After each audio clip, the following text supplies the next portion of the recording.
Welcome to 19V. As always, I want to start by thanking the Jordan Center for supporting all our efforts.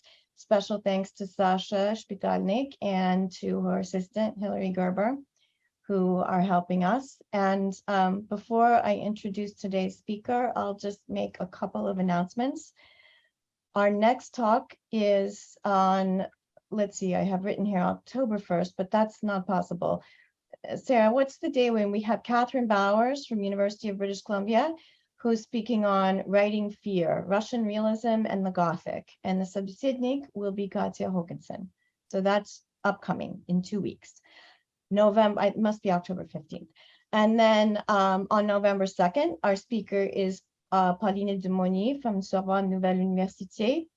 And her title is Ivan Turgenev, Marko Vovchok, and Pierre Rule Etzel, Literary and Editorial Strategies. And собеседник will be Kirill Zubkov from Wishka.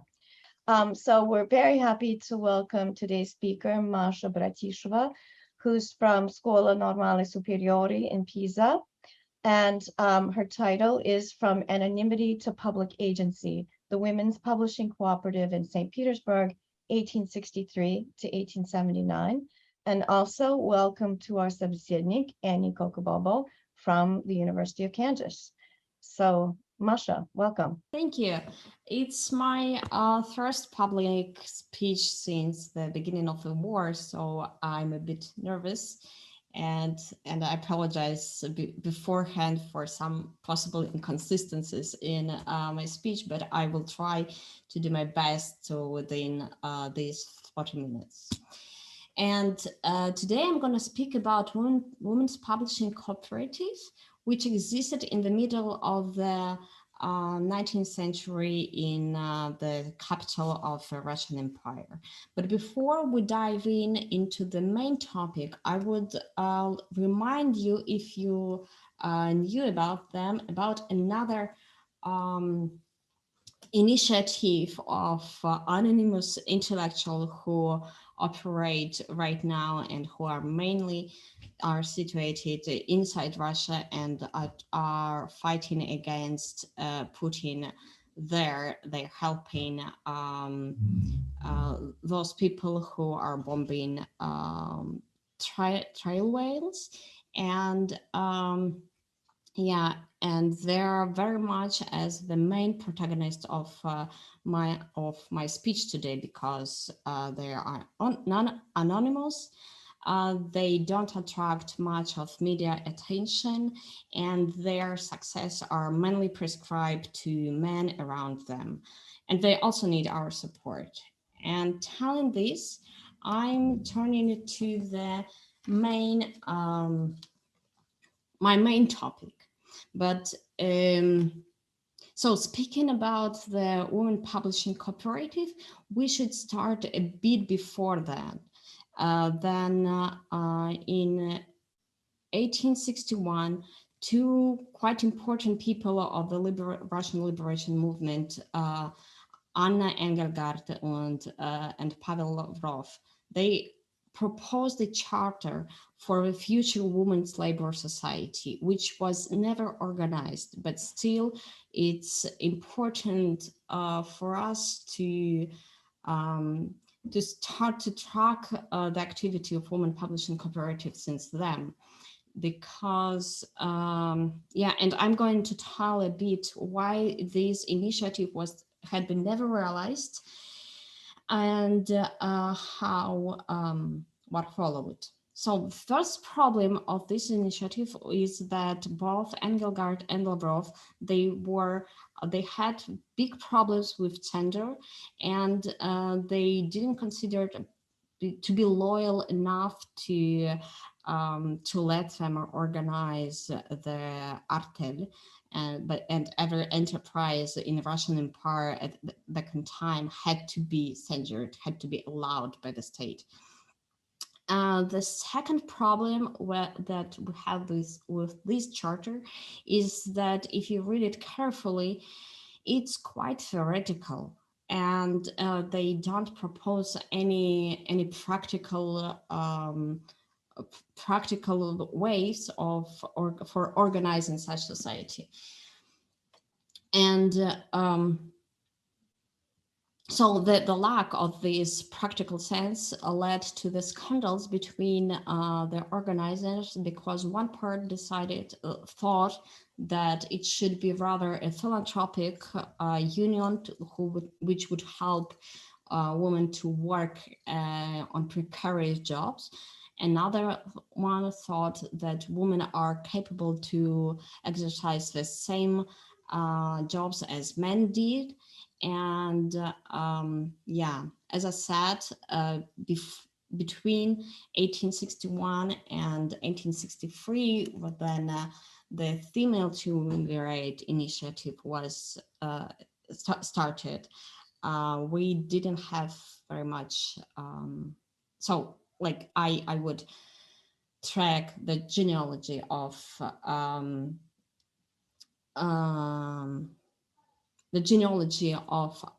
this women's artel from Lavrov and Engelgard initiative rather than from Chernyshevsky novel.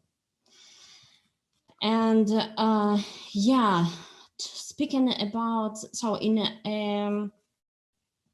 1863, the female triumvirate. So the female triumvirate is the union of three most known, probably most known Russian feminists: Nadezhda Stasova, Anna Filosofova, and Maria Trubnikova.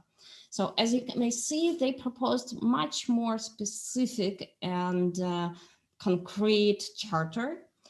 And they also proposed this society to be organized as a democratic one. So they proposed to elect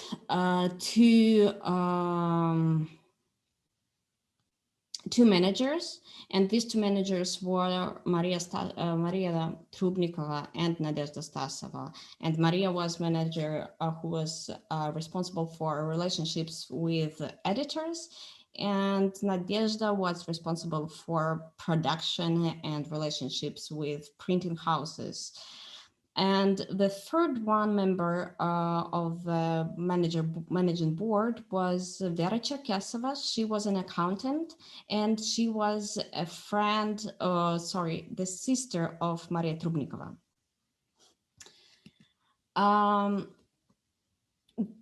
The problem, I have a lot of problem. It's not a problem, a feature of this artel was the number of titles.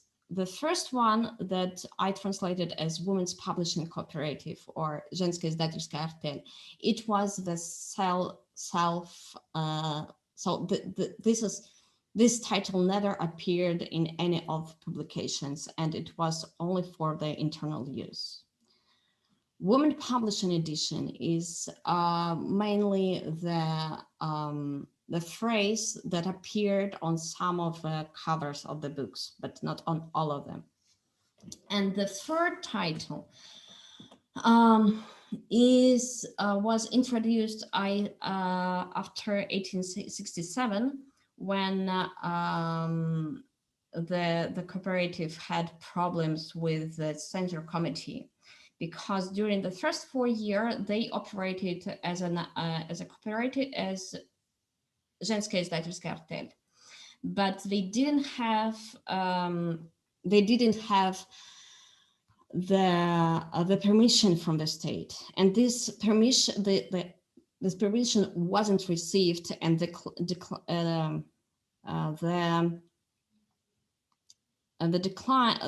state declined this petition in 1867 with the following motivation. So the minister does not accept it to be possible to solicit the approval of a society established on such broad basis, and orders to announce that applicant's petition is not a subject to be approved.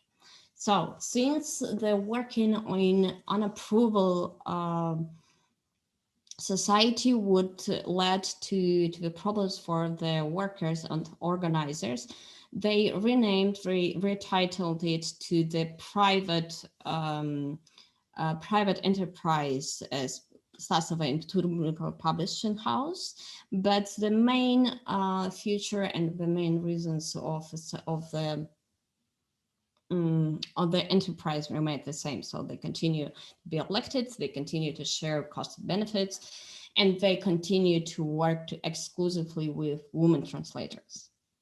So as about the members, this is the most tricky question because all sources which are available, which have been available before, mention different numbers. What is written here is the numbers from Polina Stasova's account in the archive, in the St. Petersburg archive. So, and here we may see that the fame of the enterprise grows quite nice, but unfortunately we don't have, I didn't find any numbers after 1865.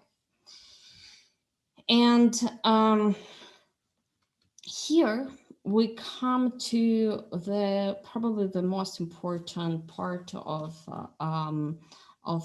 my speech, because once I started to dig into who were these women, I've realized that they were not united like according to their political preferences. They didn't united either on, like, they didn't united as the members of the as people who share the same social origins, and they're not like only poor or only rich. And the single thing that united them is gender. And another thing that unites them is mostly anonymous work of all of the members. And here I put in on that slide one of the most like famous, at least known.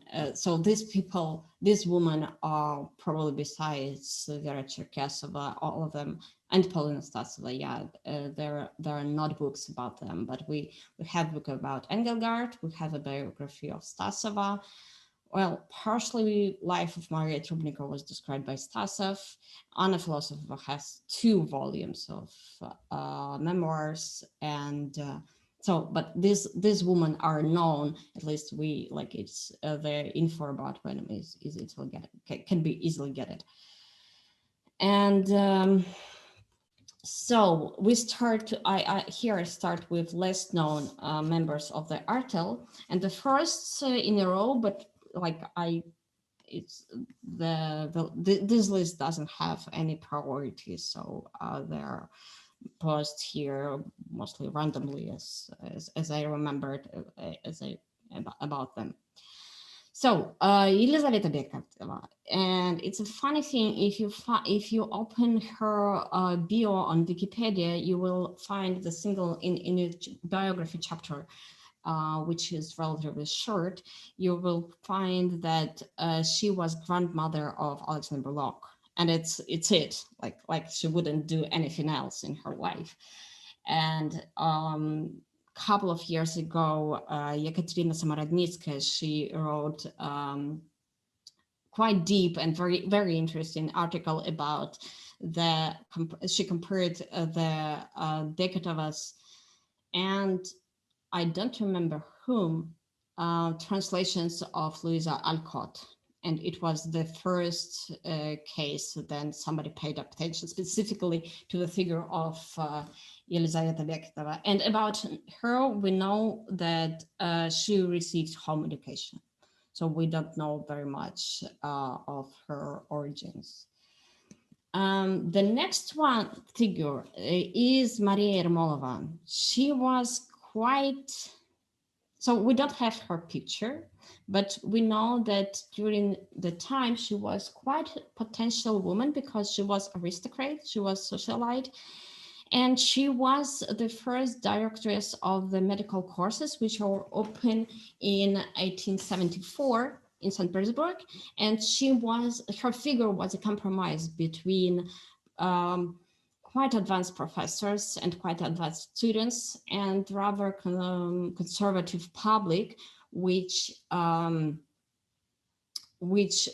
so for instance, conservative public and parents who, for instance, asked that troops' body, the dead bodies during that anatomy class would be covered to not like shock female students in the medical academy. And yeah, what you see here is the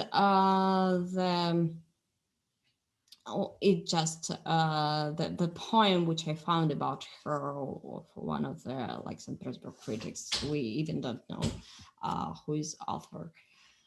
The next one, Alexandra Mccarrick, is she was a semi-deaf daughter of Rishsky Kolležský советник, and she was a single mother who also joined Znamenskaya Commune. And Znamenskaya Commune, we will I will come back to this later if we will have a time. And here on the slide, there is a quote from her private letter to Polina Stasova. And although we don't know very much about her, like Zhukovskaya Tsenina gave her several characteristics, but we mostly it's unknown woman.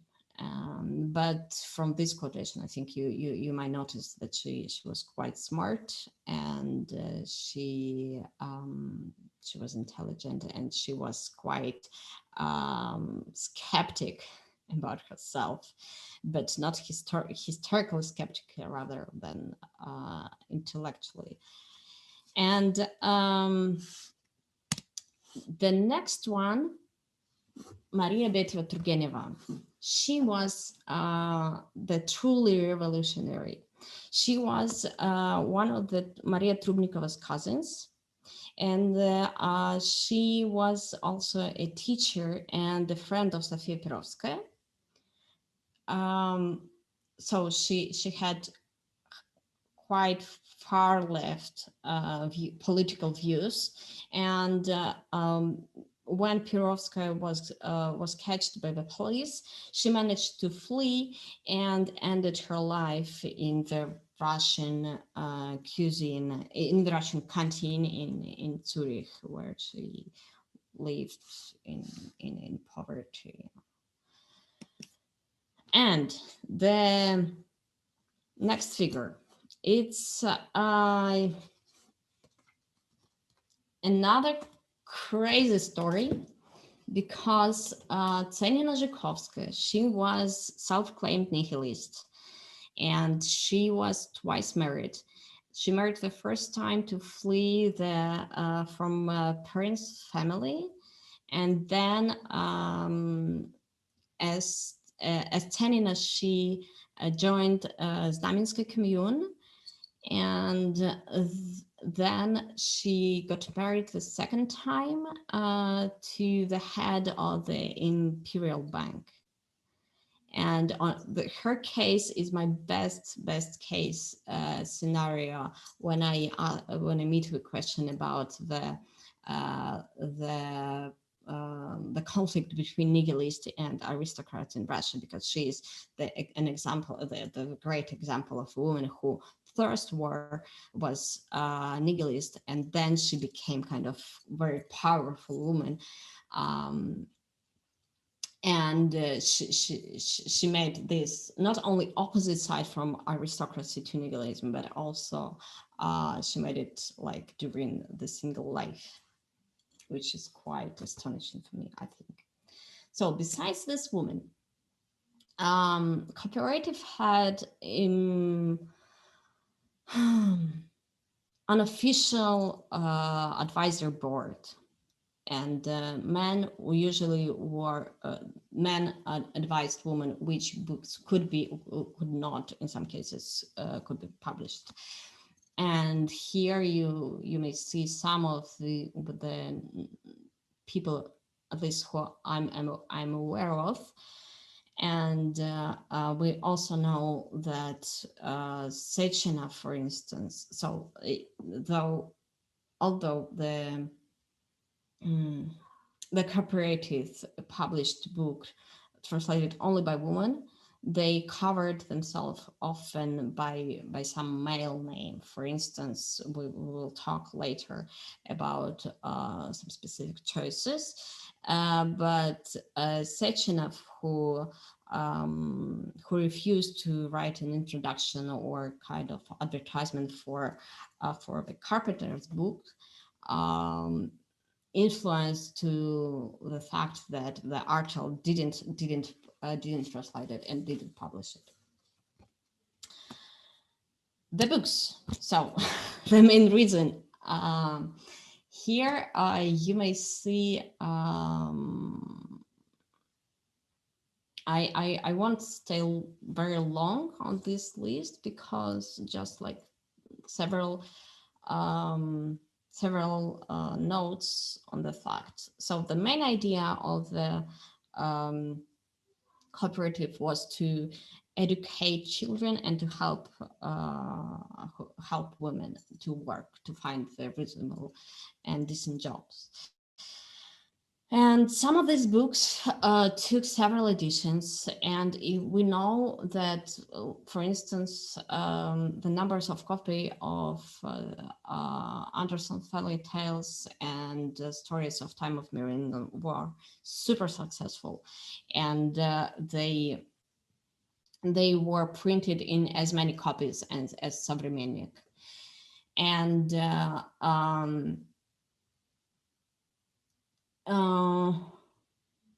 about Louisa Alcott and the important point about Beketova and about anonymity. None of these books was signed by translators, even if, like, for instance, in case of Wagner, we do have the name of the article translated from the German edition, and they noted the German translator. They wrote who were German translators, but they didn't write about Russian translators.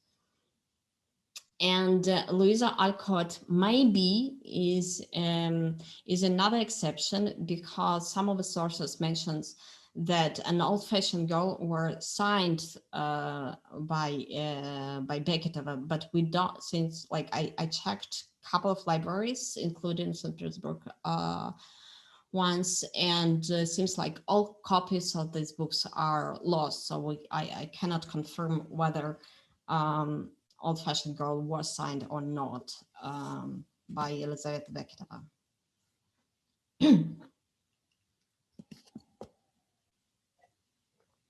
There are two books which differs from the main perspective of the society. They're not addressed to children. They are not addressed to education. They are addressed specifically to women.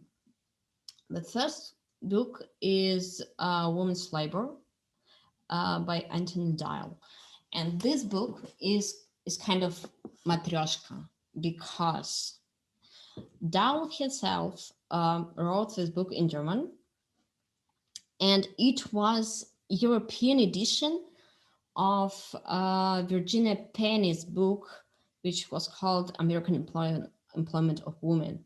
And this Virginia Penny described like all specific fields where women could work and the conditions and some institutional peculiarities of women labor market. So Daul added European countries and described cases of law courts, the unions, the labor unions in which women participated, and added some specific information about Europe. Russian editors and Russian translators translated this book. They didn't add any like info, any specific information about where women should, for instance, go to get a job, or they didn't publish anything about labor unions or quasi-labor unions that would operate in Russia. Well, and I suppose that this happened just because like they didn't have any. And but what differs Russian edition from the German and American one is that it had an introductory article of Petr Tkachev. And Petr Tkachev, in turn, translates and practically rewrite Julie Victor Doblé book, which was called La femme pauvre du 19e siècle, the poor woman of the 19th century.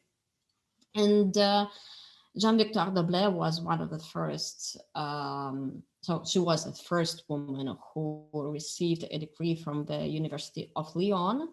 And because she won the prize of the Academy, which allowed her to get into the university, and this prize, she won this prize for her article. And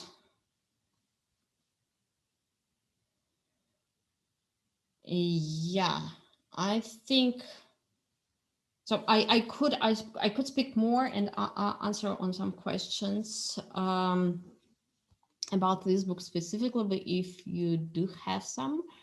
But now I will move to the last book, which was published in 1877. 1877 is the year when the Russia-Turkish War started.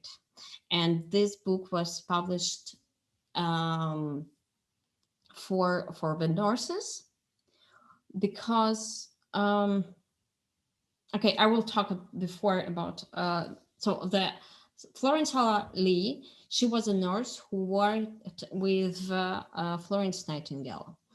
And Women's Publishing Cooperative published this book specifically for nurses who didn't have the education. And it was the first handbooks for women who joined the war, because Russian-Turkish War was the first one in which women practiced not as nurses, not as helpers, but as doctors. And those who didn't have an appropriate education could go to this war, could volunteer on this war as nurses. And this book is specifically addressed to this woman who didn't have appropriate medical education, but still was in a war, and covered like responsibilities of the differences between responsibilities of nurses and doctors, what should, how the damaged people should be treated, and how should they be cured, what nurse has to do, taking care of the wounded soldiers, and what only doctors can do. And yeah, as I said,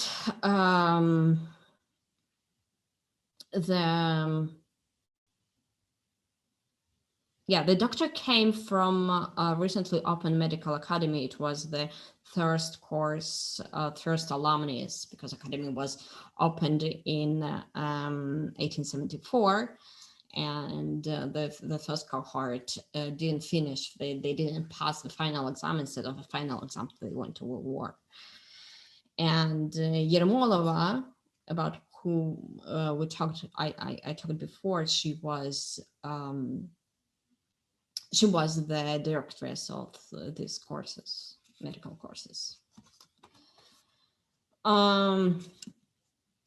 Yeah, here I should conclude, and probably it's my last chance to say what I forgot to say.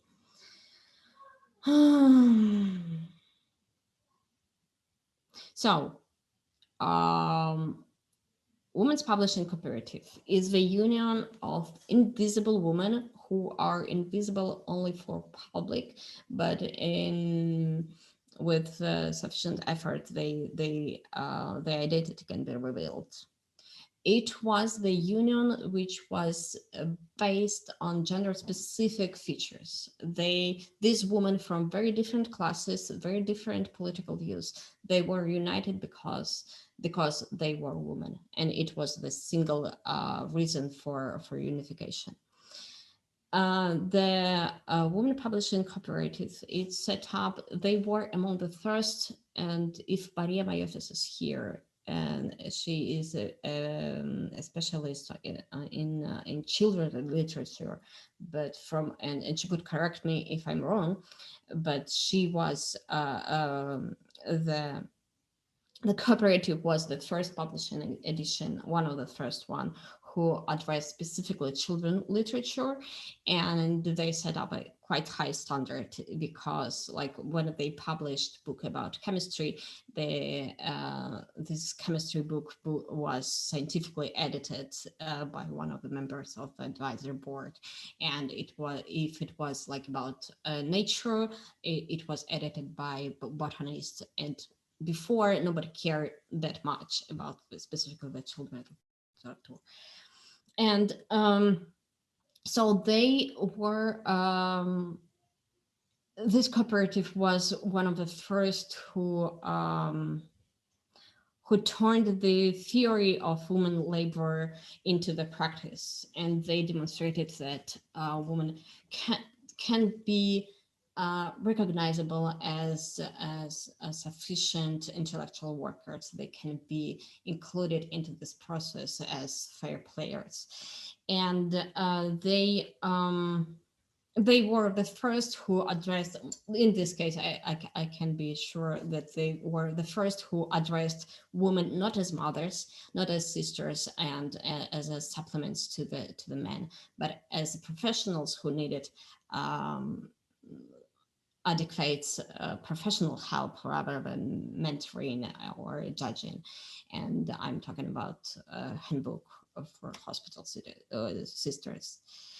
And yeah, and before the moment, all of these women and the union itself, it was invisible because there is one article of Josef Barenbaum about this artel, and it's it.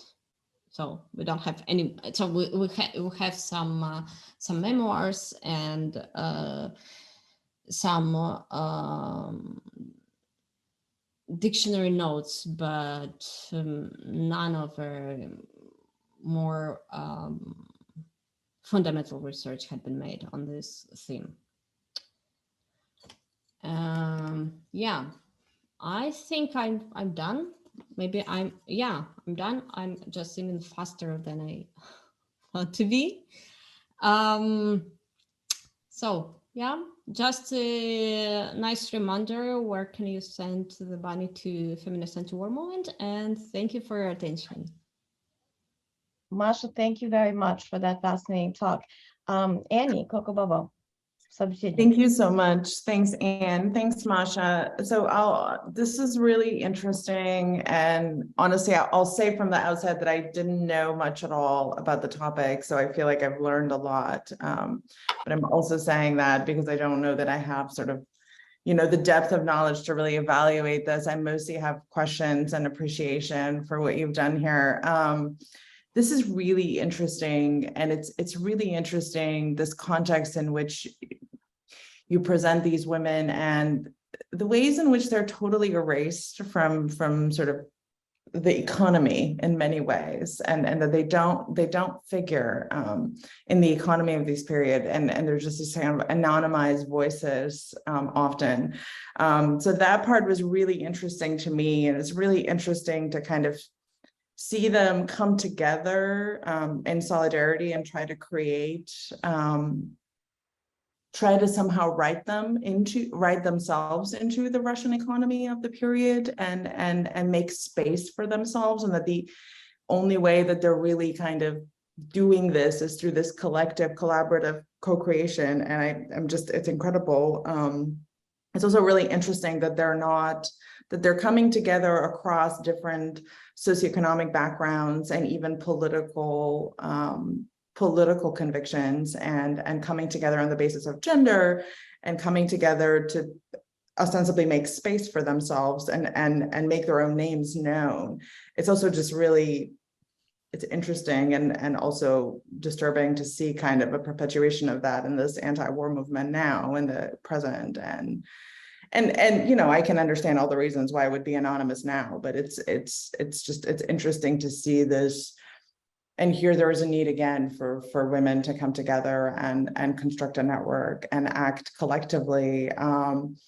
And I guess I'd be interested to understand some of the ways in which you explain, I mean, you talked a lot about this, but if you could talk a little bit more about the anonymity. I mean, is there actual concern that if they are more visible in their names, that there will be some kind of social retaliation? I mean, in the 19th century, I have no doubt that there would be retaliation now.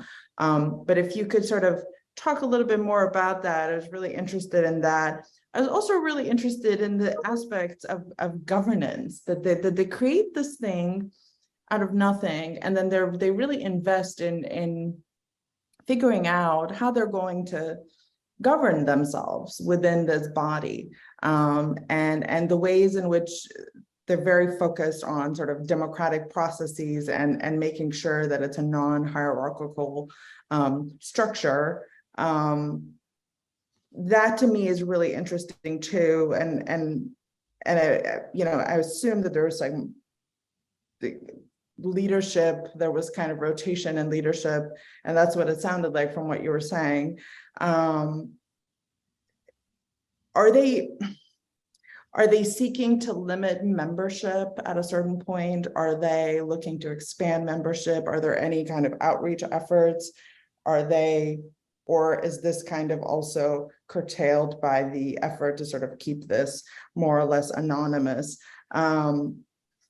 I also, and I presume that it's kind of self-funded, and maybe you could talk a little bit about why it stops working, or why it ends. And it sounded like there were fewer books coming out, but I'm trying to think about, are there financial reasons? Like, what is motivating this kind of petering out of it at some point? Because obviously I can't imagine it's because there's less of a need for it, and that they're finding other ways to publish.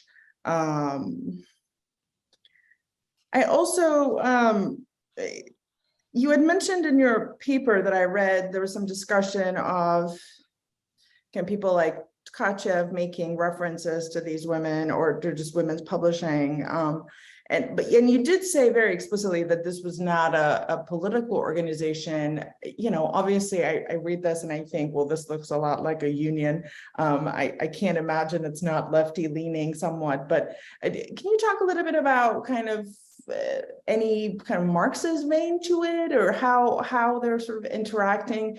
Some of these women are nihilists, it sounded like, but how they're kind of interacting with broader 19th century kind of left revolutionary movements going on at the time, and if there's any kind of solidarity there. I'd also be interested to understand what if in any way men are involved in supporting them in the actual work that they're doing. Trying to think if I have anything else. And I think I will probably stop there and not take up much more time, but this is really interesting, and I'm really sort of impressed at the enterprising spirit that I see in this effort of these women so long ago, and that still kind of there continues to be a need for. Yeah. Thank you so much. Yeah, your question are so I tried to track all of them, and I apologize beforehand if I don't answer all of them, but I will try to do my best. First question about anonymity, and they didn't. I don't have a feeling that they had a goal to be anonymous. It just happened because so I have like several interpretation, all of them like mutually excluded. And the first one is that like one book could be translated by many women. Like sometimes they are 4 translators. And one of possible answers could be that, like, you know, this classical answer of Slavists, that these women were so modest and so happy to work that they didn't care about their names, which so in some cases it could be the case. But I know about, for instance, one of the members, I didn't talk about that much today, Nadezhda Belozerskaya. She was a journalist, and she wrote in her autobiography that she was proposed to write for one quite famous Russian journal under the editor's name, because the editor told her that the public wouldn't accept the female name, and she refused that offer. And then in 7 years she published her quite important historical article under her own name. So for part of these members, it was important to still have their own voice and their own name. Another explanatory model could be that more general, for women in general, the name traditionally is so-called like less important, because woman, she changes her surname several times during her life. So when she gets married, she take her husband's name. And in case of Elena Zhukovskaya, we see how this discontinuity of the woman experience erased them from the history, just because, like in the case of Elena Zhukovskaya, you may see sources like of different, which are talking about different specific periods in which she appears as 3 different persons, 3 different people. And the third one explanation, which I like the best, and seems like it fits probably a little bit better, that for the cooperative members was important to state, so they were ready to deprive themselves from their private names, from their individual identity, in order to foreground the identity of all women. And for them, so it wasn't like the case, so they could call themselves like in a million ways, but they chosen издание перевод cheats. For them, these cheats, this the female the indication on female gender was crucially important, and they were ready to step aside a bit individually to move forward the woman and her opportunity as gender. Yeah, I'm sorry for repeating myself. About limited membership, so the article never reached the limits, and I think it was so the first limit of 100 women was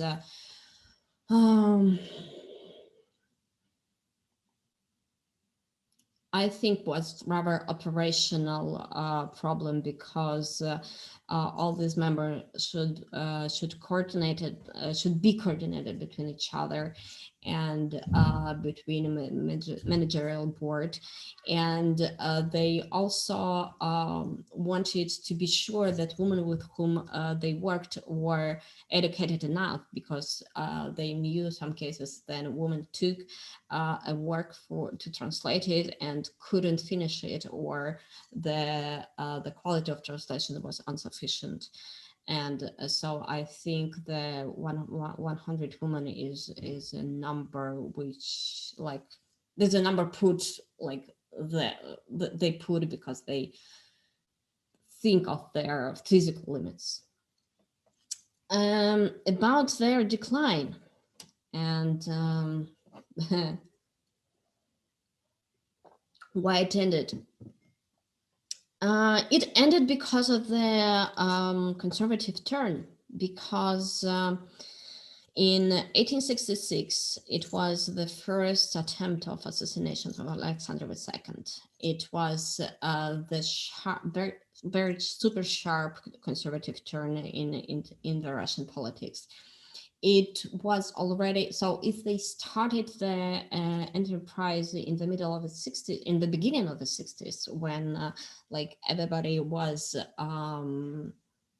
adored by the idea of liberating Russian society, and then by 70s it turns out that, like, this period of liberation was relatively short, and it was one reason, like the broad reason. The narrow reason is that part of the members of the cartel immigrated in by the beginning of the 70s. Another part became too old, so Maria Trubnikova couldn't operate at the end of the 70s, and it was not the case of Stasova, but the woman who started it, they like it, I suppose they got tired, not because of they had to translate the book and publish the books, but because they had a lot of adding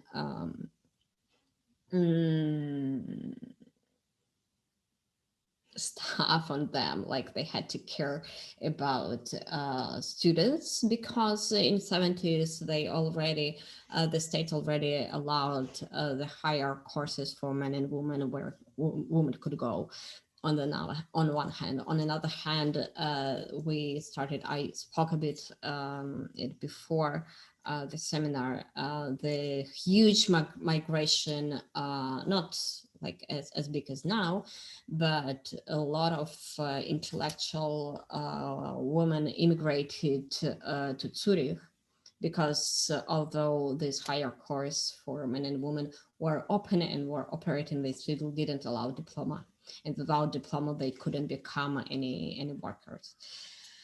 And yeah, I think it's a question, it's an answer on a question about its end. And the question about Marxist idea, it's an interesting question, because Pyotr Tkachev was one of the first Russian Marxists, and he praised Marx before it became like fashionable in Russia. And he wrote this introduction. Unfortunately, we don't have, I couldn't find any more testimonies written by women, because we know that, so since women didn't publish that much from themselves, because like all cooperatives books, they were not like probably one page of introduction from editor, from publishers, and no more. And it was never like the publisher introduction was never signed, and we don't have very much testimonies of what really people, women were thinking about Marx's idea. But we see from what they did is that they share very much with ideas of equality, of diversity in some sense. And yeah, I think I should stop here. do not repeat. Great, So, thank you very much. And to the speaker and also to Ani Kokobobo, who I know has to duck out in a minute because she has a faculty senate meeting. And but thank you both very much. And I'm sure we have questions. I want to open the floor up to the audience. I see Paulina there. Questions, you can either, I actually have a question, but it comes out of my, again, my ignorance of this whole phenomenon. Can you say a little bit more about how much people outside of these circles knew about what these women were doing? They knew at the very beginning. So the first Anderson tales were, so they've chosen the good combination of because they published Anderson's tale right before the New Year. It was very well illustrated. It was not expensive comparing to other editions, and it was printed. So like the major newspapers, they printed reviews of these books, and some of them, like the Sembremenic, they mentioned that they were that the tales were translated by women, and it's the first edition and grand opening, etc., etc. Their children's book were quite famous, and so, and I can take into account only considering the numbers of copies, and some of the children's books were up to 7,000 copies, which is nice for Russia. The more average number is 3,000, and they printed women's labor. It was 1,500. And Florence Lee's book was printed in 2,000 copies. So like the general estimation, so they were quite big. So in I can be mistaken and to check, but I'm not very much. I think it was 1864 when so in the whole Russian Empire were printed 43 educational books for people, and Cooperative published 3 of them.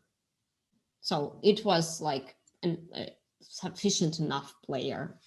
Thank you very much. I see Margaret has a question. Yes, hi. Thank you, Masha, for this fascinating talk. It was so interesting to hear about the way the group worked together.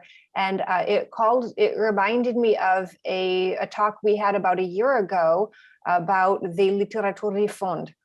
And that was by, if I'm not mistaken, Mikhail Makeyev, right?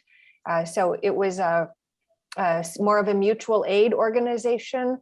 And I was wondering if you could say a few words about the organization, the publishing organization, the Women's Publishing Organization, in the context of other writers and publishing societies or organizations. From my perspective as an art historian, this is the period when we see the Artel Hudozhnikov and later the Peredvizhniki. And so it's just a period of artists coming together and working together and promoting each other. And I was wondering if you could say a few more words about the situation among writers and publishers. Well, I don't have like such huge big context in coordinations between publishers, because I was looking specifically on women publishers, and we know that the Artel it cooperated with bookbindery Artel of Varvara Inostrantseva, another mysterious woman of the Russian of reformist Russia, and this Artel and where only women worked, and Varvara Inostrantseva, she was the successful business lady, assumingly quite pretty in appearance, because she was like, we don't have her portrait, but she was quite famous, quite popular among men, and I know it from her letters that she blamed herself, and on one hand for her attractiveness, and on another hand she writes in one place that she was thinking of selling herself officially for 5,000 rubles in order for the good of her workers. And she also worked with women only. And your question reminded me about the period during which these articles worked. And you might correct me, but what I know is that usually these articles or communes or they had quite short life, like 2-3 years, and they ended like, and comparing to them, women's women's publishing cooperative, which survived almost 15 years, was a huge success comparing to other experiments, which I think tell something about the quality of their product and about the quality of their placements. Thank you, Masha. Paulina. Hello everyone. Thank you, Masha, for your talk. It's very informative, and I'm really glad to know something more about, or something at all about these ladies who exist on a border of my research, and so I know nearly nothing about them, but. So I have two questions, and they all about their relationships with other women publishers, particularly Marko Vavchok. So do you know this? Yes. This scandalous story, and yes. How it would, because I know it from the Marko Vavchok's side. Yeah. And what happened from the other side? It's the first question. And second question is, I knew that Evgenia Conradi worked as a translator to the Mavriky Wolf's magazine Заграничный вестник. Yeah. Was it, you know that?